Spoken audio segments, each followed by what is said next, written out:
Welcome to Pullback, the podcast that digs into the ethics behind everyday choices. We are a proud member of the Harbinger Media Network, and you can find our partner shows at harbingermedianetwork.com. I'm Kyla Hewson. I'm here with Kristen Pugh. Hello. And today, Kristen, we are talking about dihydrogen monoxide. Woo! Which is, of course, water. We're talking about water. Today's a water episode. Shaking my water bottle for dramatic effect. Thank you. Who needs a soundboard? Kristen, water is a big topic. You warned me beforehand. You were like, Kyla, are you sure? What are you going to talk about specifically? Because water is everything. It covers some massive amount of the planet. And a lot of industries and, well, you know what? Let's just get into it. Kristen, what's water? Can you tell me what water is? It is 70% of us. That's true. That is a fun fact. Water, Kristen, and just in case you wanted to know more details about it, water is a tasteless and odorless compound made up of hydrogen and oxygen existing in gaseous, liquid, and solid states. As a liquid at room temperature, it can dissolve many other substances, and its versatility as a solvent is essential to living organisms. Life is believed to have originated in the world's oceans, and living organisms depend on aqueous solutions such as blood and digestive juices for biological processes. Water also exists on other planets and moons, both within and beyond the solar system. In small quantities, water appears colorless, but it has an intrinsic blue color caused by slight absorption of light at red wavelengths. So there you go. Now you know what water is, Kristen. You're welcome. Excellent. 32 years in. Kristen, what's the history of water?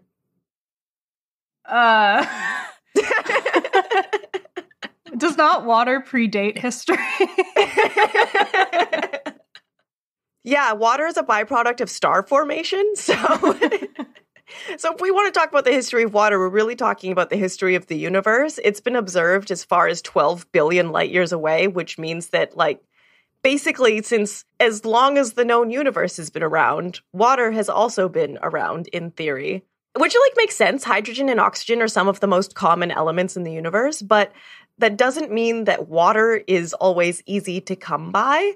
It's been found a few places within our galaxy, but getting it from those places is, pretty difficult. So for now, we're stuck with the water we have on our planet, although I'm sure Elon Musk is working on that. I was going to say Bezos is installing, Amazon warehouses. I mean, for now, it would probably cost more water to go get it than we would get bringing it back. But I'm sure that's a problem that the billionaires of the world are working on. Boy. We're not sure yet how we have so much water. Did you know that, Kristen? We don't know how Earth has so much water. I didn't know that. Early Earth was too hot to have formed with water present, so water came after. There are theories that asteroids or comets, which are known to have water, probably brought our first little sips, but we don't really know which, we don't know when, and we don't know how many events it took to get us all of the water that we have, because we have a fuckload. We have a lot of water. We have a lot of water that we're not protecting very well. Yeah, I mean, I think it's something that people are aware of, so, well, we'll get into it. Kristen, why is water even important? Why should we care about protecting it? I feel like these answers are so obvious that it's hard to even say them. But, I mean, we need water to live. That is one really good reason. Also, the oceans are the lungs of the planet, so we need it to live in two senses at least. Thank you, Kristen. That does clarify it for me. I really appreciate you and your...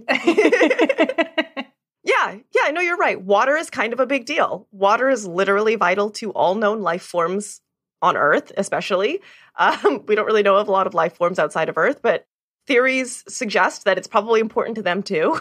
It has a lot of really unique properties, just in case people are I don't know how many people will be listening to this, water, what makes it so special? I'll tell you, just in case you're wondering. It's unusual for chemical entities to be less dense in their solid form, so the fact that ice floats is kind of wild, which is something I'd forgotten. But then, you sit and think about it, and you're like, oh yeah, the fact that ice floats is bonkers.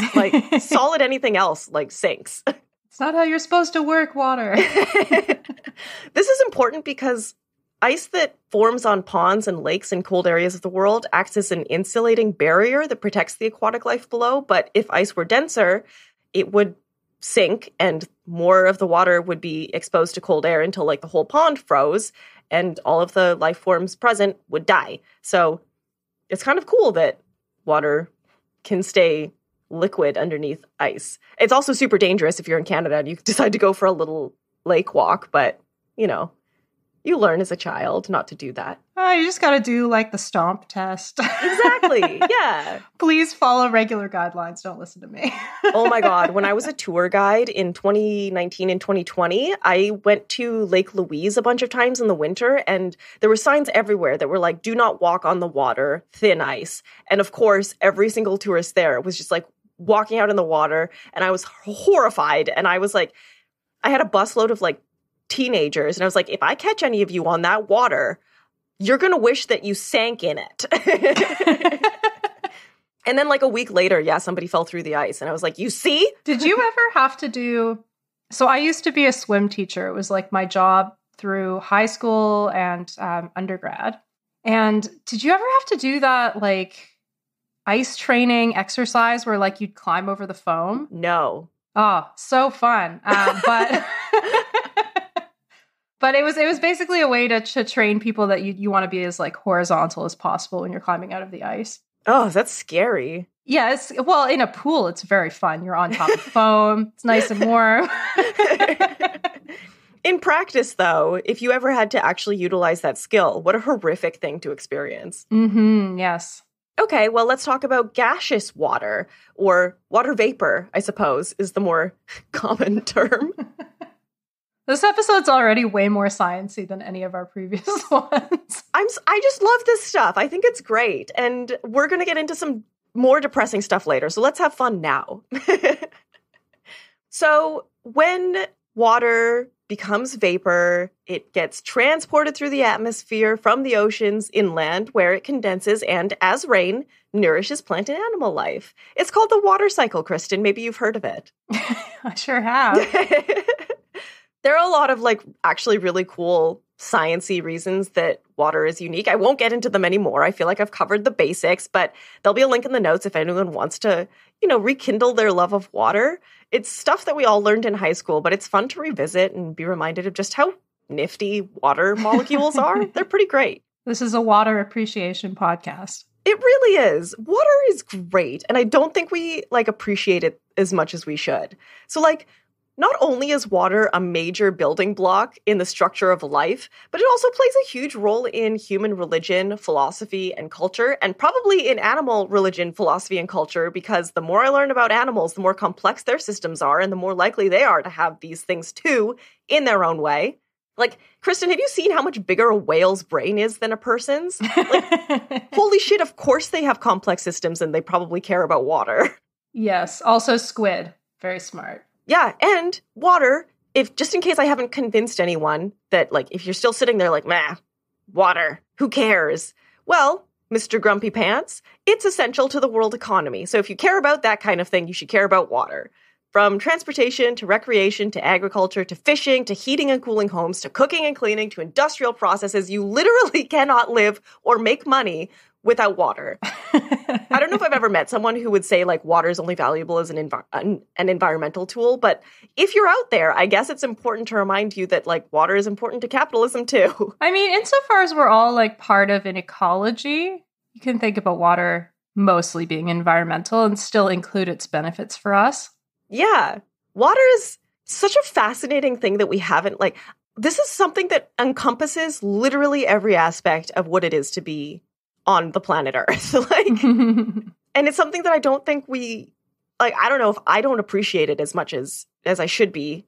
Like, I'm really appreciating it thanks to this, like, research that I was doing. So thank you for indulging me, Kristen. We're ready to move on to why we're talking about it today. Nice. So, Kristen, how much water is there on the planet? I have no idea. I have no idea. A lot. Yeah. There is a lot. We're, like, a huge percentage of the Earth is covered in water. But only 2.5% of the water on Earth is fresh, and of that tiny number, 70% of it is frozen for now, 30% is groundwater, and 1.2% is surface water like rivers, lakes, and atmospheric moisture. The water crisis that we're experiencing exists because we don't have that much usable water to begin with, and we're using it at a much faster rate than the systems of the planet can replenish.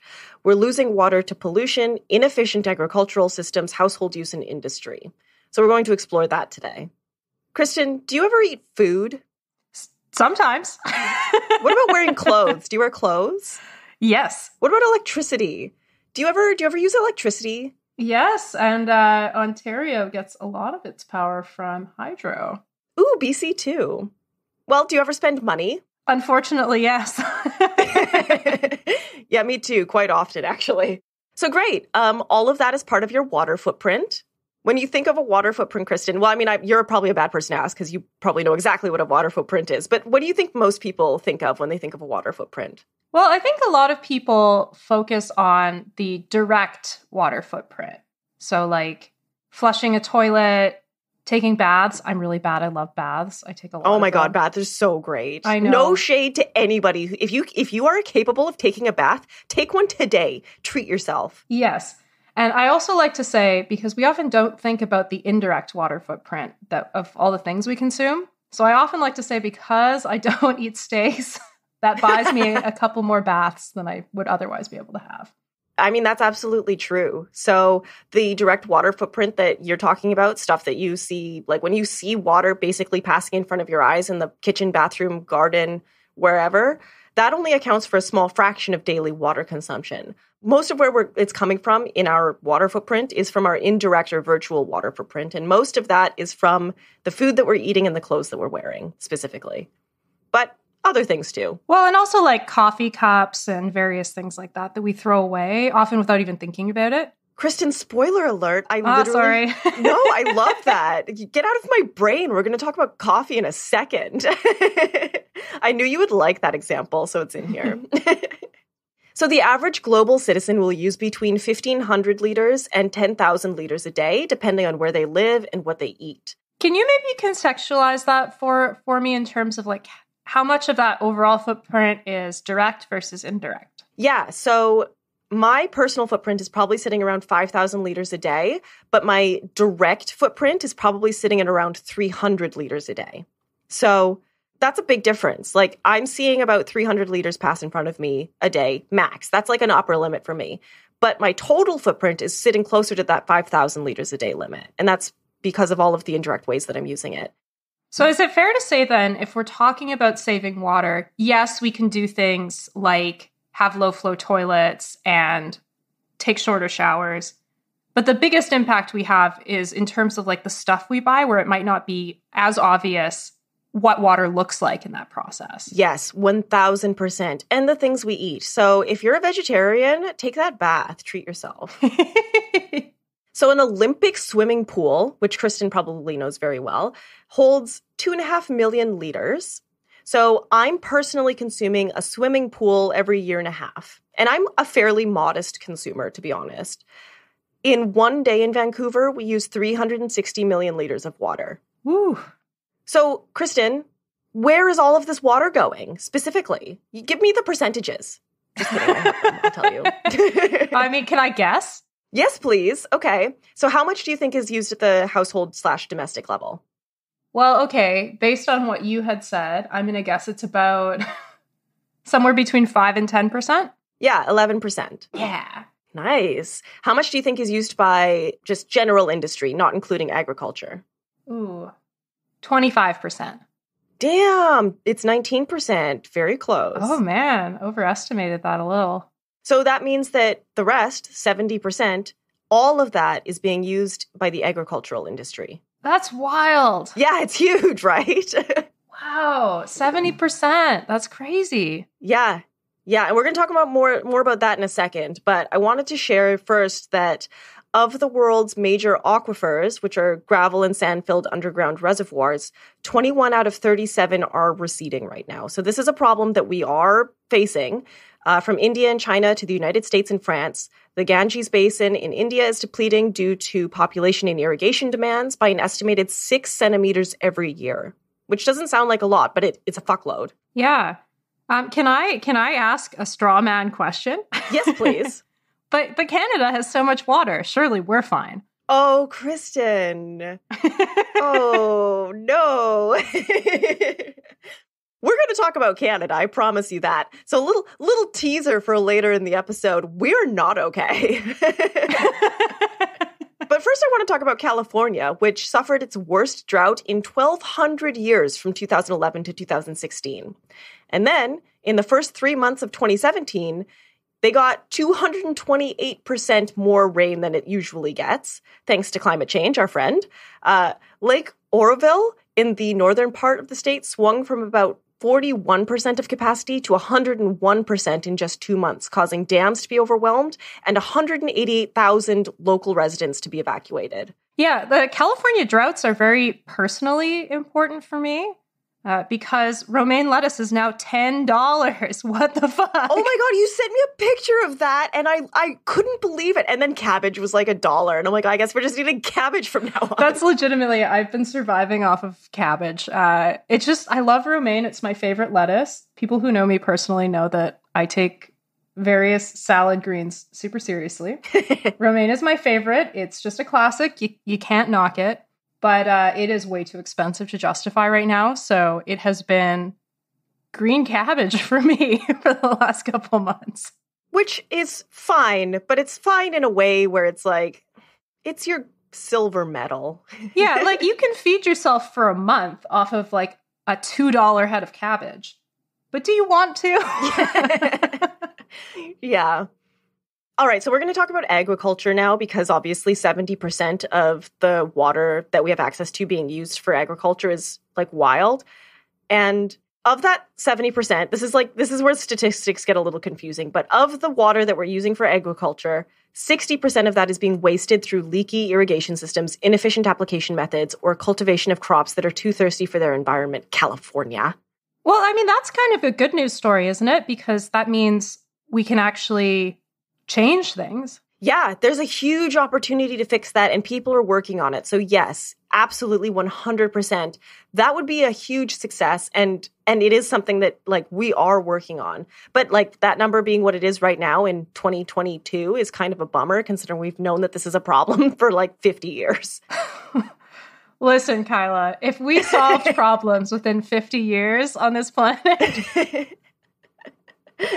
In Canada specifically, 83% of the water that we use in agriculture is not returned to its original source. So that's something that we could definitely be working on as well. Okay, so does that mean like when we're using wastewater, it's getting dumped into other bodies of water? Or what does that mean? It's hard because there's like the statistics are so big on this. And I was like, oh, this water's so much. I don't want to dig into one thing too deep. Although I did go down quite a few rabbit holes, as you saw earlier in the show. But I think they're talking about specifically the food to feed and grow one cow uses 1 million liters a year, and she drinks 1,000 liters a year. So when you factor in the farmhouse, the transportation, the process for slaughter, it can take 3 million liters of water to produce a 200 kilogram boneless beef slab. So a 300 gram steak costs 5,000 liters of water, which is like my daily.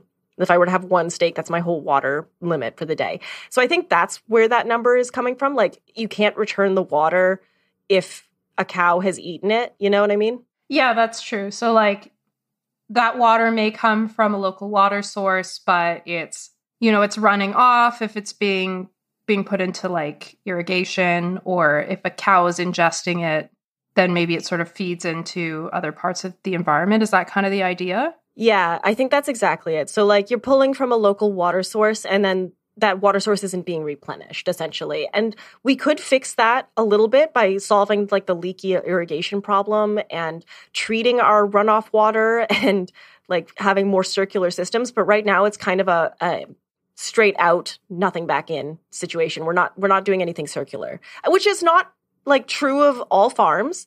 I'm sure that there's lots of like small farms that are extremely circular because it's very good for business. But the big ones are, the ones we have to worry about. Yeah, and I'll maybe just highlight a problem that maybe you won't get to just because this is such a big topic already, but it's a problem when you don't have that sort of treated runoff, because a lot of the times it ends up in like the oceans and it creates ocean dead zones that kill, I can't even tell you how many fish. Yeah. it's not just that we're losing fresh water, although that's super important as well, but we're killing ecosystems off the coasts as well. Yeah, we absolutely are. And it's not even just off the coasts. A lot of the time, the pollution from fertilizers and pesticides affects water that's just like chilling in the environment, minding its own business because they leach into underground aquifers. But Kristen, maybe you're a vegetarian. Let's think about a cup of coffee. Just determined to ruin my day, aren't you? Look, Kristen, these are solvable problems. Don't stop drinking coffee. But maybe that coffee that you're drinking is from Guatemala. I don't know. Where's the coffee that you're drinking from? The coffee that I'm drinking is from Ethiopia. Nice. Okay. So we've got coffee from Ethiopia. We've got sugar from Brazil, maybe Canada. Maybe you got some Rogers sugar. Oh, I don't sweeten my coffee. Oh, ooh. Okay. Well, for our listener, then some sugar from Brazil. Maybe you're having like a little latte morning, and you got some vanilla from Madagascar in there. You got some cream from a Canadian cow or a Canadian oats farm. You pop that in a disposable cup that was produced in China, and that one cup of coffee is consuming and potentially polluting water sources around the world. So irrigated agriculture represents 20% of the total cultivated land and contributes 40% of the total food produced worldwide. So it's hella productive, but it's also like hella thirsty. And as climate change makes growing seasons less predictable, more agriculture is on track to need more irrigation systems. Due to population growth, urbanization, and climate change, competition for water resources is expected to increase with a particular impact on agriculture. Population is expected to increase to over 10 billion by 2050, and whether urban or rural, this population will need food and fiber to meet its basic needs. Combined with the increased consumption of calories and more complex foods, which accompanies income growth in the developing world, it is estimated that agricultural production will need to expand by approximately 70% by 2050. And don't worry, we are going to talk about the population argument. That was a quote I was reading. We are going to talk about that in a bit because that's fucked. But also, it's true that they're estimating that agricultural production will need to expand by approximately 70% by 2050. That's pretty problematic, because even if you took that, like, you said it was something like half of water use was being wasted in agriculture. Even if you solved that, agriculture is still growing by enough of a scale to totally override that. And one would imagine that, like, of the half that's like avoidable waste, probably some of it's really expensive to divert. Oh, totally. So, like, overall, that means like drastically more water is going to be used from agriculture. I mean, yes, although I'm pretty sure that this is estimates based on current agricultural practices. And in order to, like, we'll talk about solutions later, but like my personal opinion is that if we focused on more localized food production, like if every building had to have a garden, you know what I mean? Then that would probably solve a lot of that issue. But, you know, based on how we're running agriculture now, yeah, it's not looking good. So big ag is our number one culprit, but other industries have a hand in polluting and diminishing clean water supply as well. Industrial water is used for fabricating, processing, washing, diluting, cooling, and transporting products. It's used in smelting facilities, petroleum refineries, and industries that produce chemical products and paper. That's a lot, I know. So I want to talk specifically about fracking, because I think that's a really good industry example of like how water is being used. And it's just one industry. But Kristen, do you know how the hydraulic fracking industry works? Is the idea not that you like fracture shale in a way that releases natural gas? Yeah, that's exactly it. So it's when you take water, sand, and chemicals and you inject them at high pressure into shale and other tight rock formations, and it releases the fuel inside. And that's how you get natural gas. It's also a great way to make salty, radioactive water filled with toxic metal. Yep. While a lot of this water is reused in the process, I think 70% in a Pennsylvania extraction site, for example, a lot of it is still disposed of either by pumping it into deep wells, which causes the occasional earthquake, no big deal, or by treating it at special facilities. Unfortunately, many of these like specialty facilities are terrible at their jobs and have incurred fines for failure to meet the Clean Water Act or other regulatory standards. So yeah, we should do like an episode at some point on the decline of regulation, because honestly, there are so many problems that could be solved if we just like forced corporations to actually follow the law. I know, right? That's like the story of water, is like none of the problems that I'm going to talk about today are unsolvable, or like almost everything. That's what's so frustrating about this story, is almost everything we're going to talk about is a policy failure or a failure of will. And it almost makes it worse. But I do want to circle back to that like population argument that we were talking about earlier. It wasn't really an argument. It was just like a statement of facts. But I didn't want to just say that and leave it untouched because, and I know this will probably not be news to our listeners, but it's still somehow a huge talking point. While population growth is certainly putting pressure on our water systems, it's because we're using water so inefficiently and polluting so recklessly. Malthusian discussions of limiting population growth are looking at the problem as a quantity issue when really we're having a quality issue. Canada, a country with a tiny population of 38 million people, uses more water per capita than almost any other country in the world. I'm guessing that's, Kyla, I'm guessing that stat isn't only personal use, but also includes like industrial and agricultural waste? It does. I'm not going to include percentages on that because even at a personal level, we're using more water than most people on the planet. I just ask because I remember our very first episode, we had some questions about like solid waste, and Canada also ranked worst in the world at that. But that was only when you included like industrial and agricultural processes. When it comes to like what individuals are using, the waste was less. So like if you look at the Canadian context, the problem we really have is that we need to have those industrial and agricultural systems sort of like deal with their waste problems better. Yes. Yes. Yeah. It's not like to shame the average Canadian, although certainly the average Canadian probably uses more water than people in poorer countries. So like when you factor in the industrial processes, like we're up there. We're up there. We're in the top 3 or 5, depending on what you're looking at. But like specifically, I want to call out personal water use because before we talk about population control, let's talk about like who is using these resources. Because the poorer a person is, the less access they have to clean water. And since 1950, the population has doubled, but water consumption has increased 6-fold. So like you and I know, Kristen, that the problem with this population is too much argument is that like low-income countries use 8% of their water for industry, while high-income countries use up to 60%. So like, yeah, it's our personal use and it's our industrial use. And so before we start talking about like population control, maybe we should like look at our own glass house before throwing some stones, you know? Yeah, and also like, I mean, I don't know the water stats specifically, but if you look at other kinds of resource usage, you can also pinpoint like global inequality, right? Like the top 1%, 10% of earners use way more than anybody else. Yeah, I mean, like, I don't know how much water it takes to run a jet from one Starbucks to another, but we could ask Drake about that.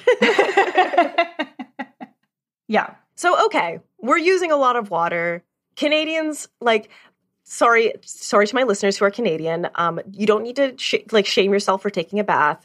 We have a lot of water and most of it is being used by industry. So if we got that under control, then it would be okay that we're using more than the average person. But a lot of it is coming from like food waste as well, right? Like we're going to talk about that in a minute too. But why is this even an issue? Like water is a renewable resource. So like, couldn't we just reuse the water that we're working our way through, Kristen?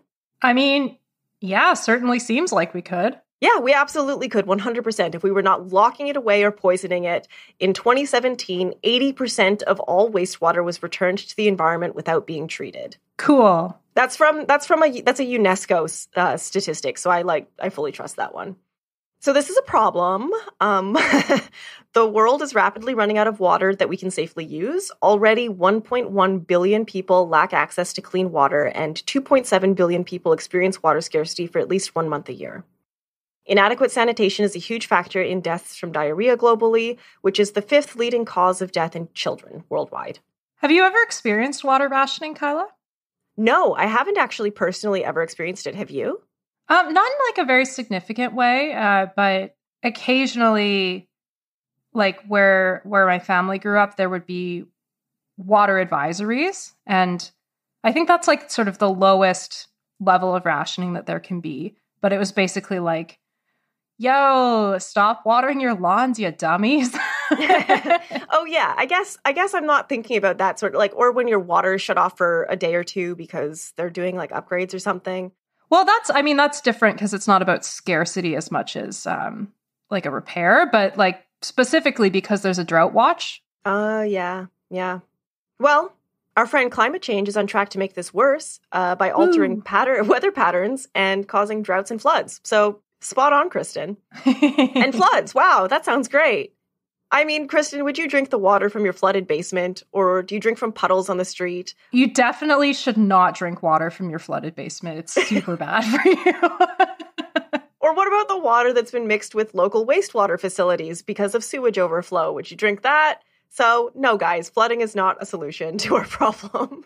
Well, and also when you have flooding, like the local soil can't absorb it. And so it's more likely to sort of run off in ways that aren't helpful for conserving water in the long run, right? Yeah, exactly. So, Kristen, I know what you're thinking. Why can't we just make more water? Oh, I wasn't thinking that because you and I both had desalinated water and it tastes terrible. It's greasy somehow. I don't understand that. Great question, Kristen. Thank you for asking. I mean, sure, in theory, we could make more water. Hydrogen and oxygen are extremely, abundant in the universe and on the planet. And I don't know if you remember this, Kristen, from high school chemistry class. I had forgotten. But by themselves, hydrogen and oxygen, separately, extremely flammable. So together, it's kind of funny that it's what we use to put out fires. You know, you put oxygen and hydrogen together and suddenly it's like the number one way that we stop explosions. But I don't know, science is wild. So there's some more science facts for you, just dropped in the middle of the episode just to shake things up a bit. What was the name of that blimp that famously... The Hindenburg, a blimp filled with hydrogen that exploded so massively in 1937 that 160 metric tons of water were produced. That blimp, is that the one you're thinking about? I sure do. It also killed 36 people, but the water produced, not drinkable. No, it was full of fuel and chemicals and debris. So, cool. But in theory, yeah, we could explode oxygen and hydrogen together to make water. That's how you make water, is by making explosions. Thank you, stars. But to safely make enough drinkable water to ease shortages, we would first need to purify hydrogen and oxygen sources, which in theory we could do, but it would be very expensive. But then, yeah, we would have to just make explosions, huge explosions to make more water. And we haven't really been bothering with that. I'm sure science is working on it. Well, and also, don't explosions release a large amount of CO2? I think you're right, because CO2 is just carbon and oxygen. I guess there's no carbon in water, so you would have to do it in a way where there was no carbon in that space as well. I don't know. I've read The Martian. I understand science. I guess ultimately no is the answer. No, we can't just make more water. Although maybe one day, I mean, who knows? Fusion reactions are getting pretty good, so maybe water creation. I did not imagine that I would be Googling hydrogen and oxygen explosion to try to figure out if it's bad for climate change. So, Kristen, tell me, how is pollution still a problem? Don't we have water treatment systems? Couldn't we just do a water world and turn our pee into drinking water?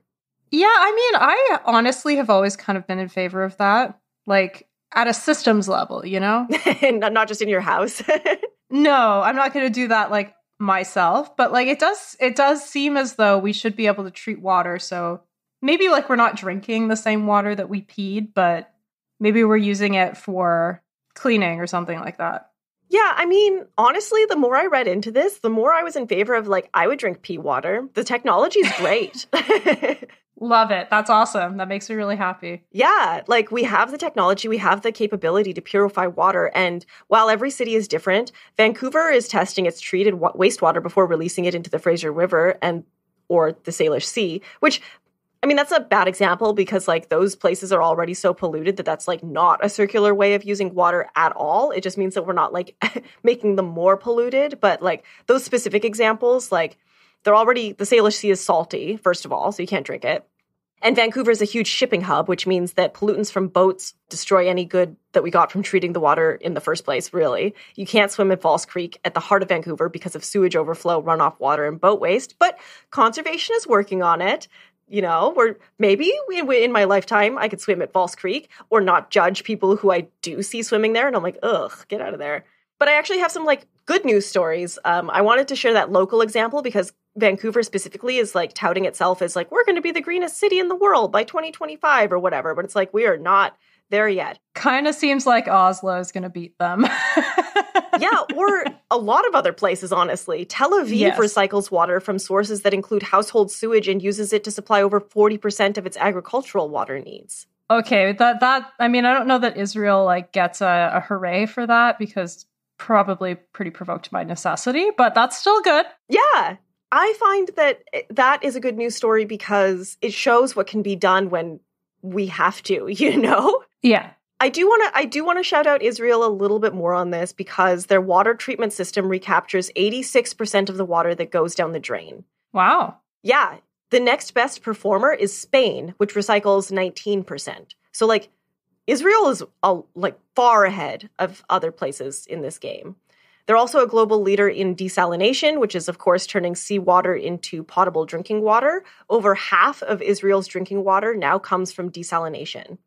Oh, just so gross, Kyla. I know. But I'm sure it will improve. So here's the thing, right, is Israel is treating water availability as a national security issue, which it is, obviously. You can't have people if you don't have water. And all of those numbers that I just read were from 2016. So, it might have improved since then even, or gotten worse. Who knows? It certainly shows that there's a very vast area of possibility that the rest of the world could, leap into. Yeah, exactly. Okay. Desalination isn't an ideal solution for all the water problems, not just because Kristen thinks it tastes like shit, but but also because it's 5 to 7 times more expensive for one. And it really fucks with marine ecosystems for another, when the concentration of salt in the area goes up. Coca-Cola, our friends, Coca-Cola, environmental stewards who we really loved were sponsoring COP, weirdly. They claim to use desalination at 30 coastal plants, but even they admit that it's not a great solution. Just treating already desalinated water is much more cost-effective and better for the environment than desalinating water. That's good news, I guess. Good to know that it's more economical to treat the water that we have. Yeah. If we are desperate, then we can, I guess, take water from the oceans. But I feel like that is just creating more problems than it solves. Los Angeles is planning to recycle all of its wastewater by 2035. This process is called DPR, direct potable reuse. It's hard and expensive. And even when you can do it, there's that societal hurdle of getting people over the ick factor. Plus, it still needs to be regulated and made legal, which is a slow burn. But there's been some cool happenings. San Diego had a small advanced purification facility from 2009 to 2013 that successfully demonstrated that DPR can treat sewage water to safe drinking standards. And in El Paso, they ran a demonstration facility in 2016 that was so successful that they're creating a large facility that should be finished by 2026 and producing as much as 38 million liters of water a day. 96% of the people who visited the demonstration site in El Paso said that they're supportive of the city's DPR plans. So I guess the water tastes pretty good. That's awesome. It is a little bit unnerving as well. The places you mentioned are all already facing some pretty severe droughts. So I hope that's not what it takes for these kinds of processes to be adopted everywhere. But it's really great to hear that they're happening and that they're working. Yeah, and I think what is happening, I hope, is that places that have no choice are coming up with the technology and showing that it can work.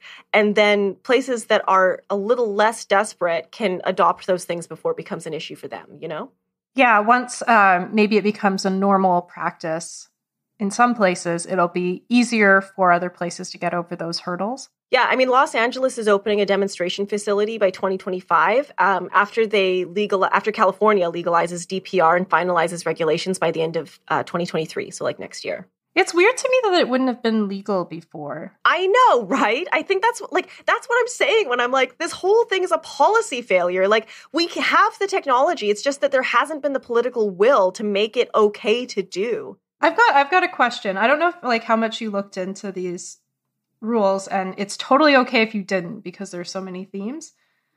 But is this a situation where ALEC or some other right-wing think tank preemptively banned something that would be good for the environment? Or is it more like there were laws that made this illegal because during a period of American and Western history generally, we were just dumping sewage into rivers and they were lighting on fire? Probably the second one, although I wouldn't discount the first one. I don't know the answer to that. I assumed that it was because we were being so irresponsible with our wastewater that we had to regulate it really heavily. And now we have to backtrack on that because we have the technology to make it so that it's safe. But I mean, maybe a right-wing think tank had something to do with it too. Who knows? Probably cigarettes. No, I mean, it is interesting because then it kind of seems similar to the problem of animal testing in the same kind of way, right? That you have a set of laws that were created to achieve a very laudable public objective,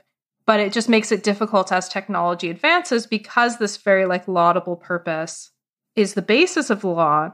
It becomes kind of difficult to sort of peel back those laws and come up with ones that work for the technology of the 21st century.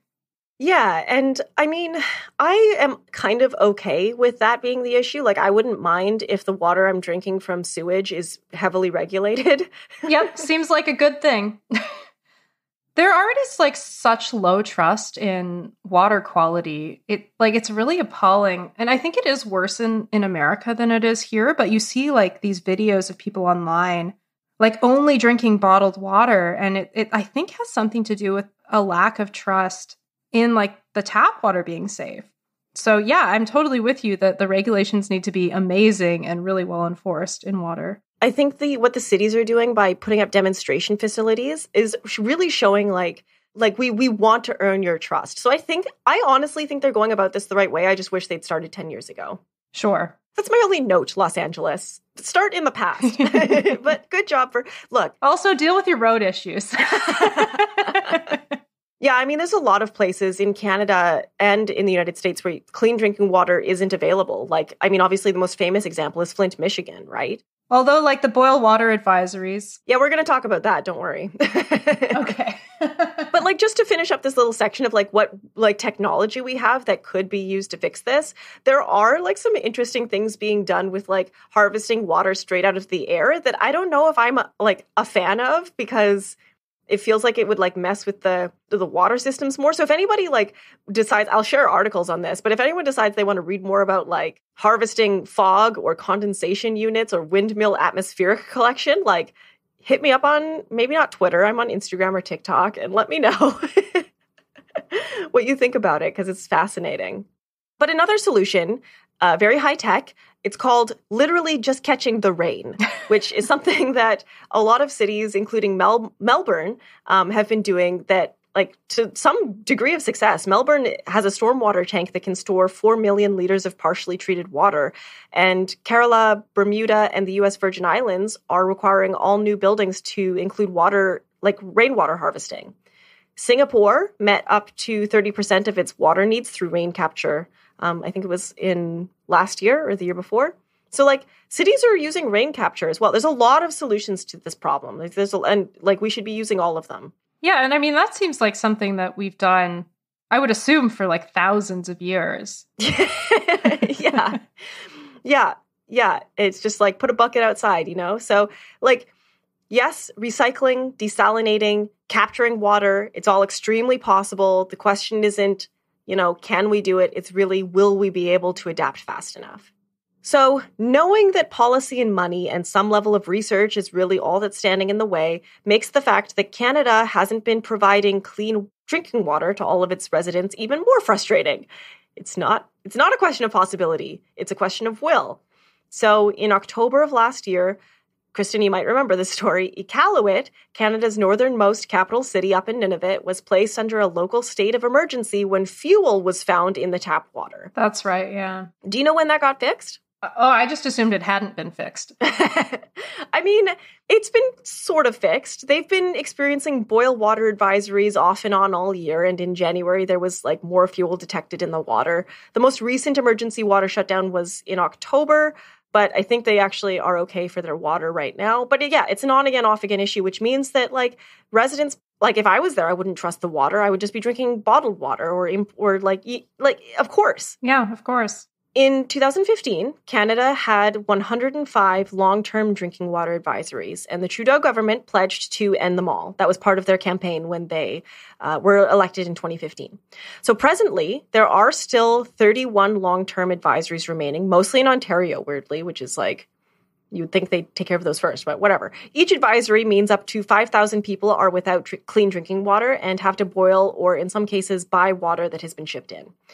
In some of these places, they have not had clean water for decades. And that's just the long-term advisories. There are short-term advisories as well. 3 days ago from the time of this recording, on December 1st, 2022, there were 32 short-term advisories on. So while progress has been made in 7 years, like it's been great. Like 105 to 31, that's not nothing. But it should never have been an issue to begin with, because in 1876, the federal government introduced the Indian Act, which is, I'll put a link to a book that y'all can read. It's called 21 Things You May Not Know About the Indian Act by Bob Joseph. It's very short. Everyone should read it. It's really an important piece of literature. If you don't have the capacity, The Secret Life of Canada has also done an episode about the Indian Act, and you should really learn more. But it's important here because under the Act, the government is responsible for building and upkeep of infrastructure on First Nations reserves for water treatment plants and delivery pipes, which it has obviously not been doing a great job of historically. So yes, we can treat water, but Canada is one of the most water-wealthy countries on the planet, and even we can't get clean water to all of our citizens. So, like, this is a localized example of a global problem. Yeah, and it seems like you would especially, I mean, you want there to be clean water everywhere, that there are populations, but it seems like it would be most critical in places where it's a real pain to ship stuff in. You don't want to have to be trucking in water from elsewhere. No, and we're going to talk about like the bottled water industry shortly, as well as water privatization. So buckle up. Buckle up. I mean, you know what? I thought it would be worse than it is. But before we get there, I want to ask you, Kristen, since we have solutions on the horizon, do we need to worry? Should we just, is that the end of this episode? Is that like problem solved? I mean, no. What? How did you know? I want to talk about wetlands briefly. Wetlands are some of the most productive habitats on the planet.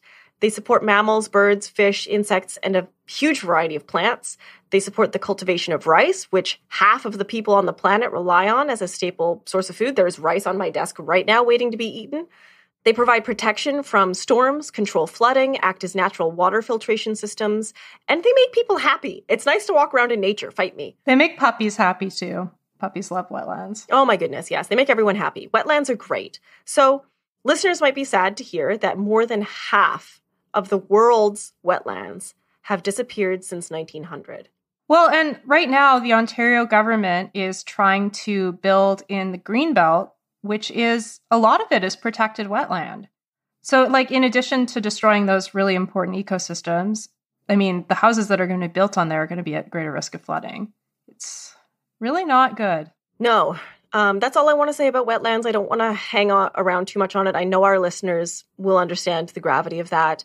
But I do want to talk a little bit about the Aral Sea, which, Kristen, you've mentioned in previous episodes, and I didn't ask about it at the time because I was like, oh, I should probably already know, and I didn't. So I learned about the Aral Sea for this episode, and it was a bummer. Yeah, the Aral Sea comes up in way too many of our episodes. So I want to talk about it like, because usually we talk about it as like a little aside thing, like as an example of like, you know, X, Y, or Z. But specifically, listener, the Aral Sea used to be the fourth largest freshwater lake in the world, just chilling between Kazakhstan and Uzbekistan. But in 30 years, irrigation projects shrunk it by 60%.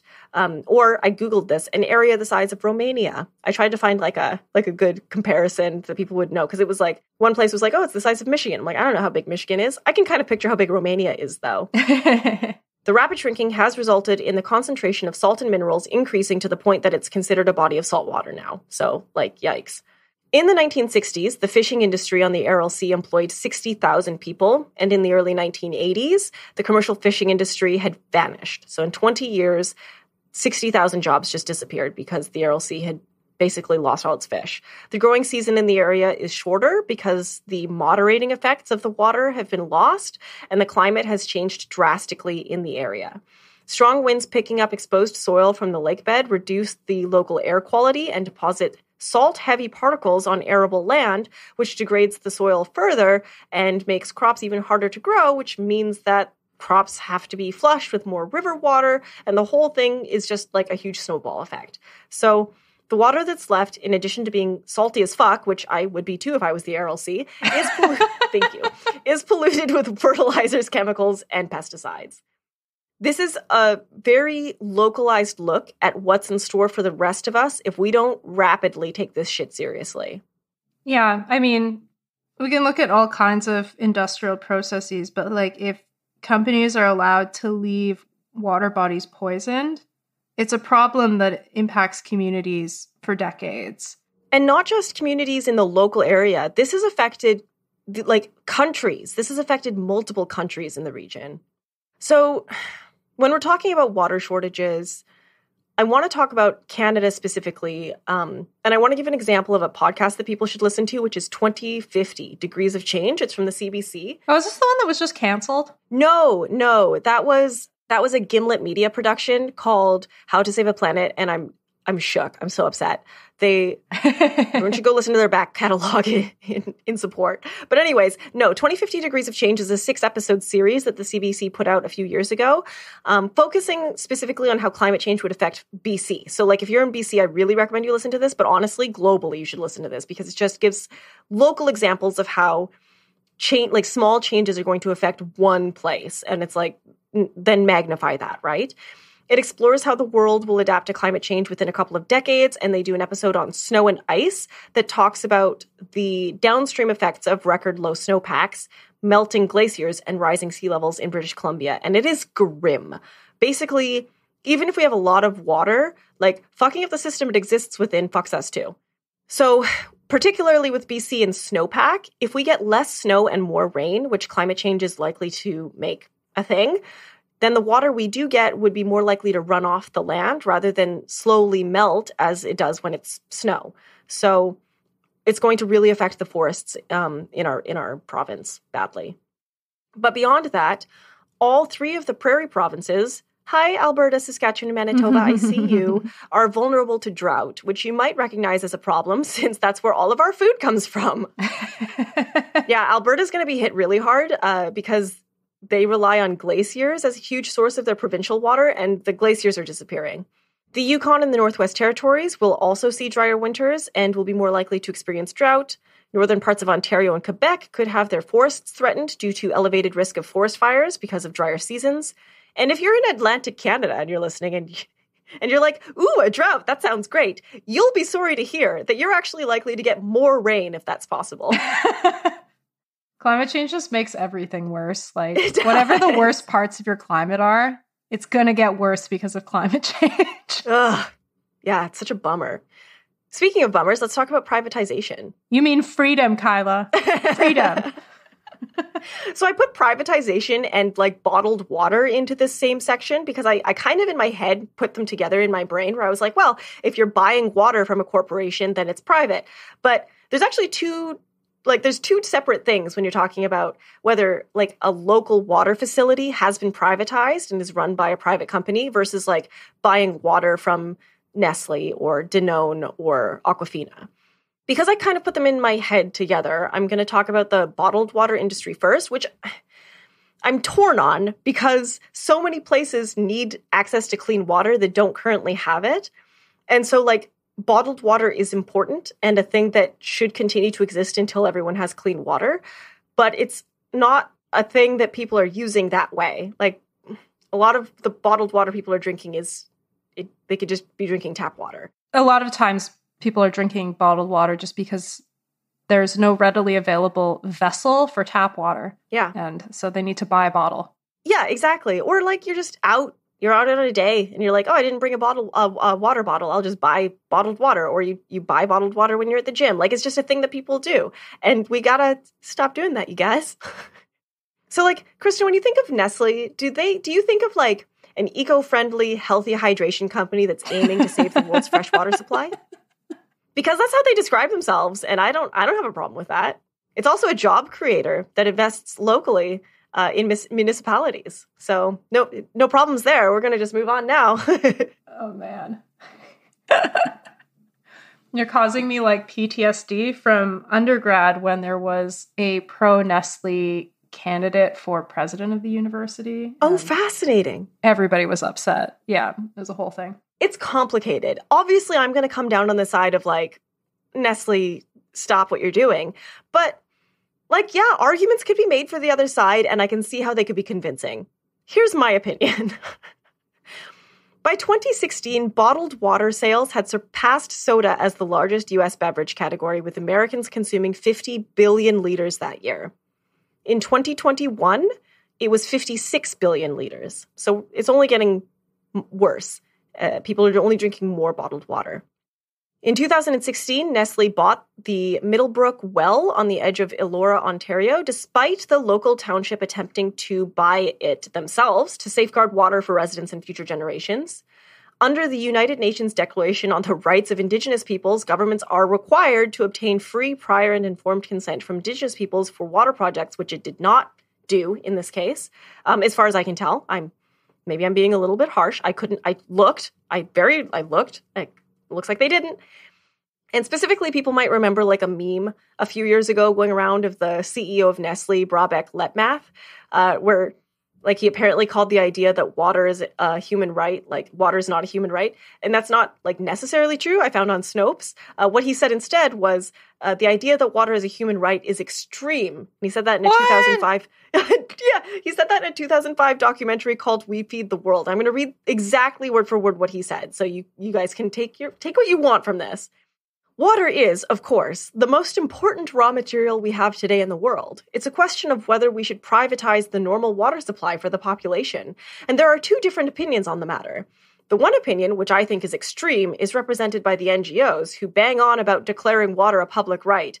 That means that as a human being, you should have a right to water. That's an extreme solution. The other view says that water is a foodstuff like any other, and like any other foodstuff, it should have a market value. Personally, I believe it's better to give a foodstuff a value so that we're all aware it has a price, and then that one should take specific measures for the part of the population that has no access to this water, and there are many different possibilities there. That's like so dystopian.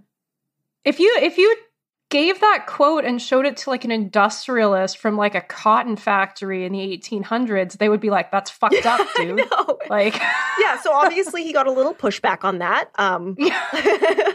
So he clarified his statement several times since then. Also, food should maybe also be a human right. I agree. I would like maybe that's a strong opinion, Kristen, but I do agree with you on that. He did clarify. He said obviously it was monstrous to be taken out of context, and what he actually meant was that the water you need for survival is a human right and must be made available to everyone, wherever they are, even if they cannot afford to pay for it. However, I do also believe that water has a value. People using the water piped into their home to irrigate their lawn or wash their car should bear the cost of the infrastructure needed to supply it. It's like, is that what you were saying in the last one, though? Yeah, that was not what he was saying, but it is a good point that, I mean, I don't necessarily think that it should be something that is priced for the everyday user, but I think at like high water usages, there should be some kind of regulation.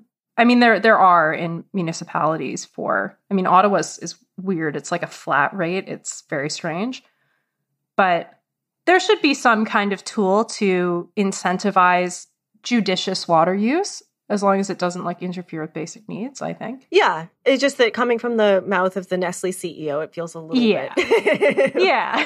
A little disingenuous, maybe. Yeah. Nestle loves going into economically depressed areas with lax water laws and paying nearly nothing for it while leaving those areas water-strapped and polluted. I'll link to these. This episode's long enough. Trust me when I say, like, Nestle's not the gold standard, but they're also, like, a big player in the industry, and they've come under flack. So I'm like calling them out specifically. On their own website, they say, so like take this with a grain of salt, that they use 0.001% of the total freshwater drawn worldwide. In BC, where I live, they use apparently 0.01% of groundwater, which is a very specific thing to say. In Ontario, it's apparently 0.6%. They're saying it takes about 1.2 liters of water to deliver 1 liter of drinking water. But again, that's according to their own numbers. So who knows how they're calculating that? Yeah, they're probably not including the water used to create the plastic packaging. Or they're only including that and not including the water used to transport it or run their facility. I don't know, you know? Yeah. But like, they're comparing it to like soft drinks, where they're like, oh, a liter of soft drinks like uses 3 liters of water to produce, and 42 liters of water is used to produce 1 liter of beer, and 183 liters of water is used to produce 1 8-ounce glass of milk. And I was like, okay, I mean, sure, guys. I feel like that's beside that. That's kind of like a whataboutism, you know? Like, especially since water could just be coming out of the taps. But whatever, you know what? I'm biased. I'll admit it. As earthpolicy.org put it, more than 17 million barrels of oil are required to produce enough plastic water bottles to meet America's annual demand for bottled water. So let's talk about that maybe, Nestle, but sure. Yeah. It's not just Nestle. They're worth $7.8 billion. That's their like gross annual sales. It's a number that I saw floating around. They get special attention because of their operations in Canada, but they're only the 3rd largest bottled water company in the world after Danone and Tingy. Okay, but they are like a massive food company, so... Yeah, I think they're the biggest food company in the world and the 3rd largest bottled water company. Yeah, I think any of the companies in the food oligopoly club don't get a pass for criticism. All right, so I want to talk about like actual privatization now, which peaked in the 90s, and that's when cash-strapped governments will lean on corporations to help maintain and repair municipal water treatment and delivery systems that were built decades ago and are in shoddy shape. Yeah, the 90s, when the public-private partnership was something that we thought was a good thing because capitalism had just won. Yes. Unfortunately, water privatization was not a silver bullet. I know, surprise, as it often resulted in inefficiency, corruption, increased costs. I know, Yes. I know. It led to further marginalization of people with low incomes, especially in times of crisis. Mm-hmm. In the 1980s, this is fascinating. I actually didn't know this, or maybe I did and I forgot, but like Britain became the first and only country to privatize its entire water industry, thanks to our friend Margaret Thatcher. Huh, I didn't know that. Yeah, and it's still like that. I was trying to find like I was like that's wild. I saw that in like I think it was the World Bank or a Guardian article or something like that, and I was like, I have to fact check that. So I looked it up more, and I was like, oh, this is true. And it is apparently still happening. I was trying to find like a 2022 piece, but I guess it's not interesting enough for people to write about because it's just been going on for so long. But like, yeah, the companies that still own the water in Britain today like to remind folks of what they stepped into when they bought the industry for like $7 billion. After decades of government underinvestment, water quality was poor, rivers were polluted, and our beaches were badly affected by sewage.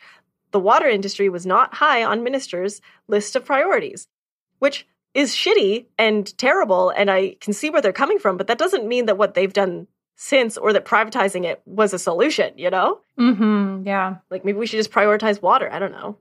I'm going to link to a really interesting article that quotes like a bunch of different experts in the area on how they feel about the privatization of Britain's water specifically.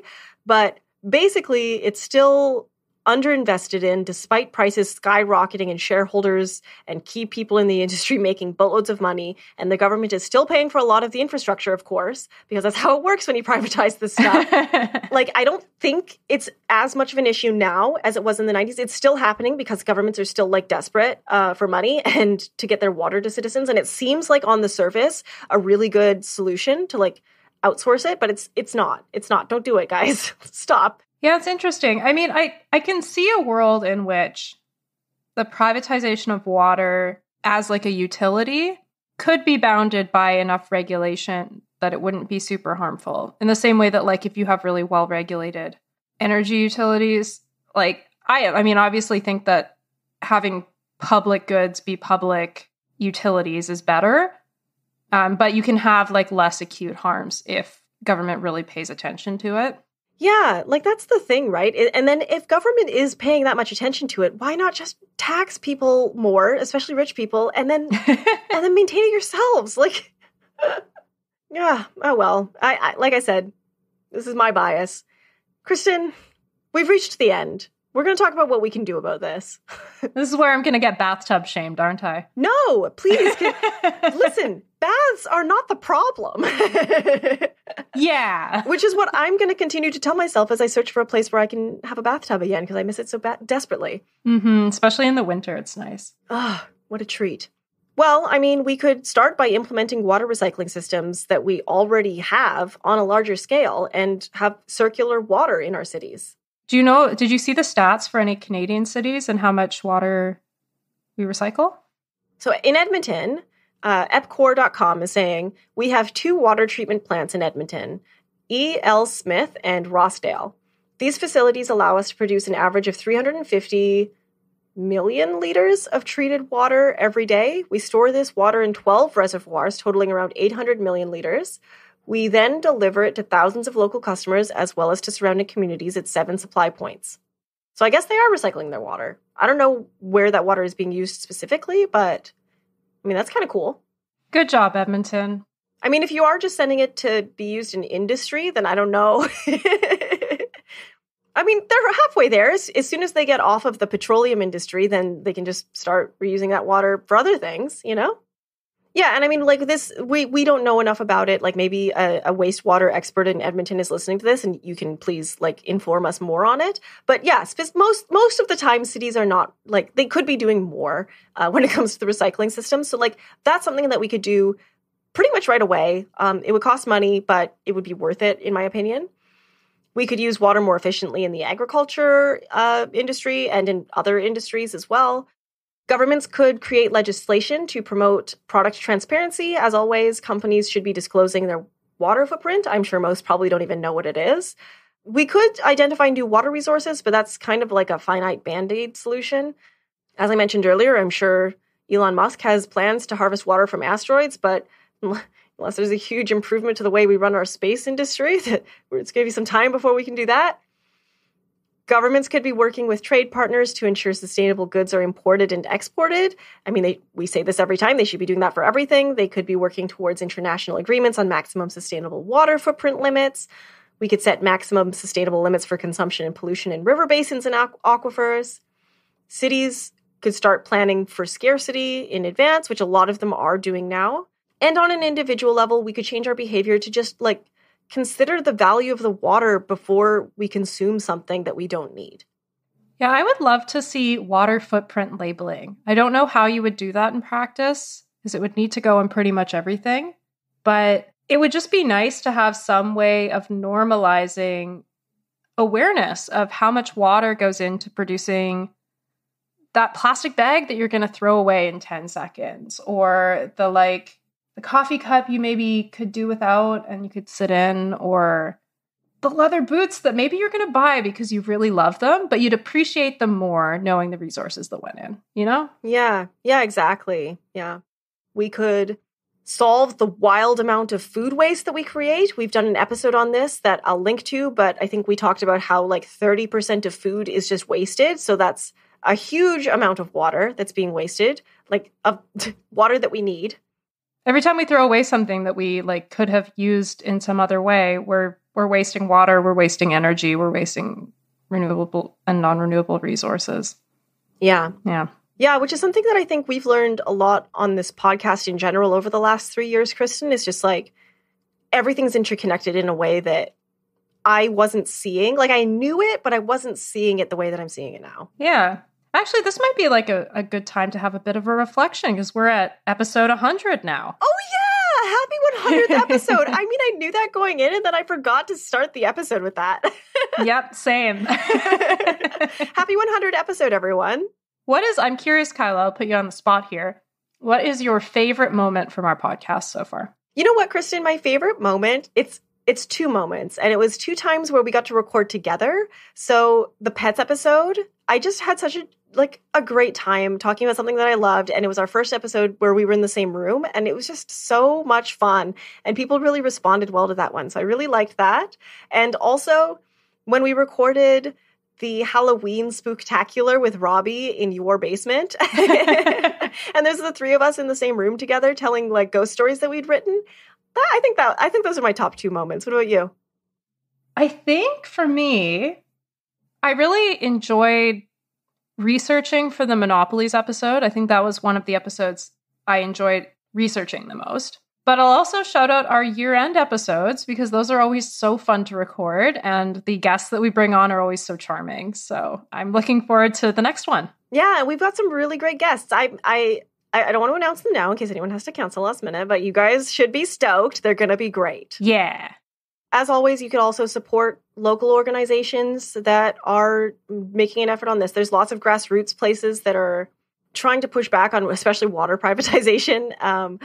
But if you want to support a bigger organization, I'm a huge fan of the World Wildlife Fund, which promotes water stewardship, protects wetlands, and puts forward ways that we can adapt to climate change. So that's a good big one. But check out your local ones. That's always the best way to go. So there's also, if you're living in Ontario, you can make your voice heard about the proposal in Bill 23 to build in the Greenbelt, which goes against the electoral promise that Doug Ford made when he was running for premier. The 30-day consultation period ends today when we're recording this, so it'll be sort of too late for you to do it through the official platform.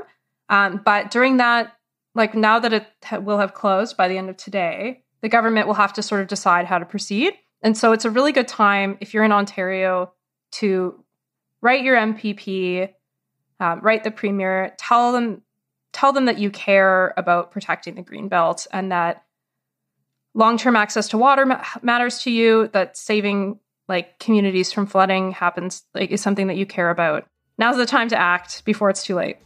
Thank you. I love that. Thank you, Kristen. Thanks for joining us on our 100th episode, everybody. It was a little bit of a long one, but it's also one that we've been meaning to do and just kind of putting off for like 3 years. So I'm really excited to finally have it out. And I learned a lot personally. Me too. Especially about the science of water. And I really hope everyone joins us on episode 101, which is going to be our New Year's Eve quiz. And it's going to be great. It'll be very fun. Those episodes always are. You can try to do the quiz yourself. And if you don't want to do that, you can just listen to our fabulous guests, who will be a surprise, answering questions and then talking about ethical issues that happen throughout the year. Yay! We'll catch you guys then. Thanks for listening.